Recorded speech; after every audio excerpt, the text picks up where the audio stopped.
നിയമസഭാ തെരഞ്ഞെടുപ്പിൽ ഗുരുവായൂരിൽ കെ മുരളീധരൻ മത്സരിക്കാൻ ആലോചന. നിലവിൽ ലീഗ് മത്സരിക്കുന്ന സീറ്റ് കോൺഗ്രസുമായി വെച്ചുമാറി പട്ടാമ്പി സീറ്റ് നൽകാനാണ് ചർച്ചകൾ സ്വാഗതം ചെയ്ത് തൃശൂർ DCC പ്രസിഡന്റ് രംഗത്തെത്തിയപ്പോൾ സീറ്റ് വച്ചുമാറ്റം തള്ളുകയാണ് മുസ്ലിം ലീഗ് ജില്ലാ പ്രസിഡന്റ്. തൃശൂർ ലോക്സഭാ മണ്ഡലത്തിലെ തോൽവിക്ക് ശേഷം ഇനി ഇവിടേക്കില്ല എന്ന് പറഞ്ഞായിരുന്നു കെ മുരളീധരൻ മടങ്ങിയത്.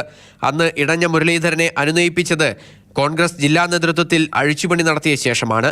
ലോക്സഭാ തെരഞ്ഞെടുപ്പിൽ എല്ലാ മണ്ഡലങ്ങളിലും പുറകോട്ട് പോയപ്പോൾ ഗുരുവായൂർ മാത്രമാണ് കോൺഗ്രസിനെ തുണച്ചത്. ഈ സാഹചര്യം കൂടി കണക്കിലെടുത്താണ് 20 വർഷത്തിലധികമായി ലീഗ് മത്സരിച്ചു തോൽക്കുന്ന ഗുരുവായൂർ സീറ്റ് ഏറ്റെടുക്കാൻ കോൺഗ്രസിന്റെ ആലോചന. ജില്ലാ കോൺഗ്രസ് കമ്മിറ്റി നേരത്തെ തന്നെ സീറ്റ് ഏറ്റെടുക്കണം എന്ന ആവശ്യം സംസ്ഥാന നേതൃത്വത്തിന് മുൻപിൽ വെച്ചിട്ടുണ്ട്. ഇത് സ്റ്റേറ്റ് UDF ആണ് ചർച്ച ചെയ്യേണ്ടത്. അവർ ചർച്ച ചെയ്ത് ഞങ്ങൾ KPCCയോട് ആവശ്യപ്പെട്ട ഞങ്ങളുടെ ആവശ്യം അംഗീകരിച്ചു തരികയാണെങ്കിൽ വളരെ സന്തോഷം. അതേസമയം ഇക്കാര്യങ്ങൾ സ്ഥിരീകരിക്കാൻ മുരളീധരൻ തയ്യാറായില്ല. ഈ തെരഞ്ഞെടുപ്പിന് നേതൃത്വം കൊടുക്കാനാണ് എനിക്ക് ആഗ്രഹം, മത്സരിക്കാൻ എനിക്ക് ആഗ്രഹമില്ല. ബാക്കിയെല്ലാം പാർട്ടി പറയുന്ന പോലെ അനുസരിക്കും. എന്നാൽ മുസ്ലിം ലീഗ് തൃശൂർ ജില്ലാ നേതൃത്വം എല്ലാ ചർച്ചകളും തള്ളുകയാണ്. ഗുരുവായൂർ സീറ്റ് വെച്ചുമാറി പകരം പട്ടാമ്പി സീറ്റ് ലീഗിന് നൽകാനാണ് ആലോചനകൾ പുരോഗമിക്കുന്നത്.